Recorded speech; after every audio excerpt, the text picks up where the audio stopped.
MH29 आवाज सर्वसामान्यांचा। आदाब, मी मोहसिन शादाब। आपण पाहत आहात न्यूज MH29।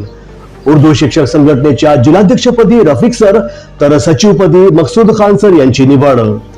महाराष्ट्र राज्य उर्दू शिक्षक संघटना यवतमाळ यांच्या वतीने जिल्हास्तरीय मेळाव्याचे आयोजन करण्यात आले होते।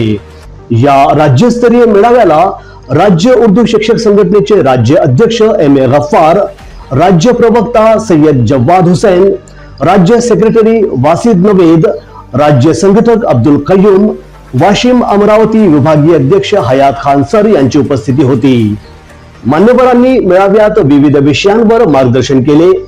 यावेळी उर्दू शिक्षक संघटनेची विविध समस्यांवर चर्चा करण्यात आली।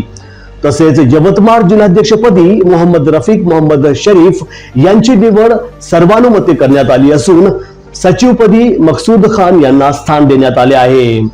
ही निवड सर्वानुमते अविरोध करण्यात आली।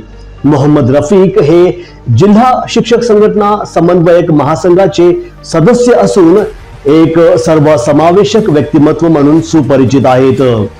त्यांच्या जिल्ह्यातील शिक्षकांच्या विविध समस्या, सभा तथा आंदोलनात त्यांचा सक्रिय सहभाग राहिला आहे।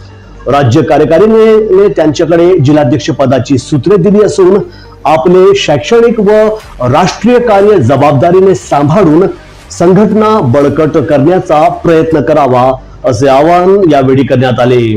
तसेच महिला प्रतिनिधी म्हणून निलोफर मॅडम यांची तर उपाध्यक्षपदी फरीद खान यांची देखील निवड करण्यात आली।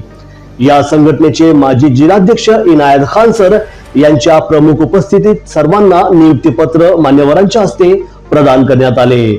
या प्रसंगी राज्य संघटक अब्दुल कय्यूम, अकोला जिल्हाध्यक्ष मोहम्मद अझरुद्दीन, अमरावती जिल्हाध्यक्ष जावेद जोहर, वाशिम जिल्हाध्यक्ष मोहम्मद अनीस, नांदेड जिल्हाध्यक्ष अब्दुल रऊफ, सचिव जाकीर हुसैन, अमरावती विभागीय अध्यक्ष हयात खान, दिग्रस तालुकाध्यक्ष अब्दुल सहित शिक्षक संघटना समन्वयक महासंघाचे समन्वयक नदीम पटेल सर तसेच जिल्ह्यातील सर्व सचिव तथा पदाधिकारी यांची उपस्थिती होती। या कार्यक्रमाचे सुंदर सूत्रसंचलन मोहम्मद सलीम सर यांनी तर उपस्थितांचे आभार जाकीर हुसैन यांनी मानले, अशी माहिती राजहंस मेंढे यांनी दिली।